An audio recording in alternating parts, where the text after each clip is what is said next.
बिस्मिल्लाहिर्रहमानिर्रहीम। मैं हूं चौधरी बशीर अहमद। आप देख रहे हैं आम आवाम चैनल। आज हम बात करेंगे कोरोना पे, और कोरोना पे जो वफाक और सिंध हुकूमत में टसल चल रही है, इस पे बात करनी है कि किसका मौक़िफ़ सही है और कौन गलत है। देखना ये है, अब इमरान खान ये कहता है कि भाई रोज़गार बंद ना कीजिए, मैशत का बेड़ा गर्क हो जाएगा, मुल्क हमारा पहले ही गरीब है, इसलिए इसको बिल्कुल मुकम्मल लॉकडाउन ना किया जाए। जबकि सिंध हुकूमत बज़िद है कि मुकम्मल लॉकडाउन किया जाए।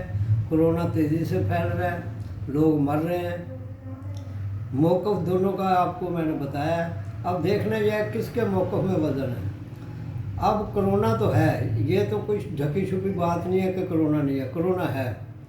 लेकिन अगर कारोबार बंद कर देंगे, ये पहले जो लॉकडाउन हुआ था आज से 1.25 साल पहले, 1.5 साल पहले, उसी के जो छोटे मोटे कारोबारी लोग हैं या मजदूर तबका है या कोई गरीब आदमी है, वो अभी तक नहीं संभले। उनकी ये हालत है कि मतलब लोग अभी तक वो कारोबार चला ही नहीं सके, ना उस तरह खरीदो फरोख्त हो रही है।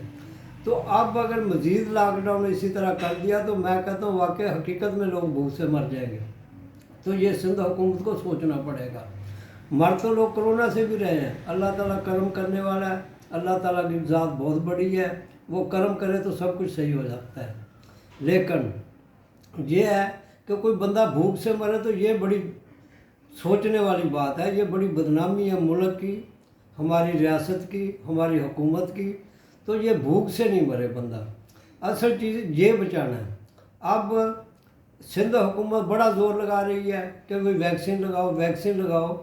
आप मतलब सिंध हुकूमत का कोई वज़ीर ये एक्सो सेंटर तो गए हैं या और 2-4 जगह गए होंगे, लेकिन आम जाके देखें, अगर 5,000 बंदा जमा होता है तो वहाँ सिर्फ 100-200 बंदे को वैक्सीन लगती है, बाकी 800 बंदा वापस आ जाता है, या 10,000 में से 9,000 वापस आ जाता है। वो लाइनों में सारा दिन खड़ा रहा।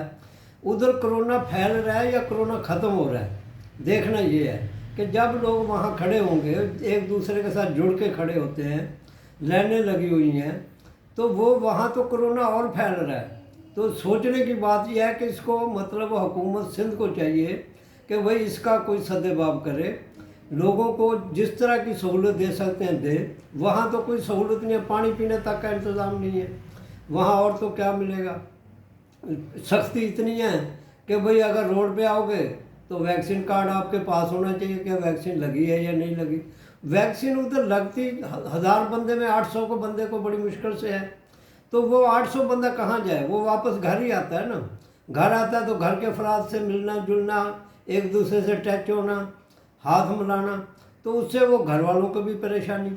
अब हुकूमत को, सिंध हुकूमत के लिए ख़ास तौर पे ये मैं बात कर रहा हूँ कि भाई अगर इतनी सख्ती कर रहे हो तो वहाँ भी आप मतलब कुछ ना कुछ ऐसा इंतज़ाम करें कि जो लोग वैक्सीन लगाने के लिए गए हैं गेट के अंदर हो जाए, उनको वैक्सीन ज़रूर लगनी चाहिए।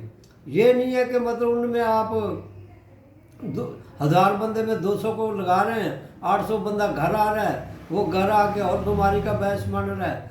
तो ये सिंध हुकूमत को इस सिलसिले में कुछ ना कुछ करना पड़ेगा। वही या तो जैसे पोलियो की टीम है, इसी तरह टीम तश्कील दी जाए, वो घर घर आके वैक्सीन लगाए। एक इलाके को आज लगा के कल दूसरे इलाके को, या फिर वहाँ जो लोग गेट के अंदर हो जाते हैं उनको हर सूरत में वैक्सीन लगनी चाहिए। और कई दफ़ा तो ऐसा भी होता है कि वैक्सीन मतलब ख़त्म हो गई, लोग सारा दिन उधर लाइन में लगे रहे, वैक्सीन शाम को पता चला जी वैक्सीन ही है, वापस चले जाओ, कल आना। कल भी हो सकता है वैक्सीन आए या ना आए, ऐसे ही लोग लाइनों में लगे रहे, बाद में हमला आता है कि जी वैक्सीन आज भी नहीं आई। तो इसलिए सिंध हुकूमत को बड़ा सोचने का मुकाम है, ये समझना पड़ेगा। इस तरह तो कोरोना फैलेगा, कम नहीं होगा। तो आप मेहरबानी ये करें, वहाँ पे तरस खाएं कि उसको भूख से नहीं मारें। आप अपने जो आपके पास कानून है उसके ज़ाब्ते के मुताबिक आप चलें, आवाम को सहूलियात दी जाएँ, तो इंशाअल्लाह अल्लाह ताला भी करम करने वाला है। तो इस मौजू पे हमने यही सोच रखा है कि सिंध हुकूमत जो है हमारे हिसाब से ये गलत एक्शन ले रही है। वही रास्ते में जा रहे हैं, वही वैक्सीन का कार्ड दिखाओ, नहीं तो वही पुलिस वालों को पैसे दो। वो वही गरीब आदमी तो पहले ही भूख से मर रहा है, वो कहाँ से पैसे देगा, उसको जान छुड़ाने की मुश्किल हो जाती है। एक छोटा मोटा दुकानदार है, उधर आके दुकान तुमने टाइम से बंद नहीं की, उसको उठा के ले गए। आज मेरे सामने की बात है, 2 दुकानदारों को उठा के लेके गए हैं। अब ऐसे तो वो नहीं आएंगे। उधर तो ये होता है भाई, अब कुएं में ईंट फेंक दी है, अब तो ये गीली होकर वापस आएगी, अब सूखी तो वापस आ नहीं सकती। तो अब ये मैं इसी के साथ अपनी ये वीडियो ख़त्म कर रहा हूँ। और ये सोचने वाली बात है, सिंध हुकूमत को सोचना चाहिए।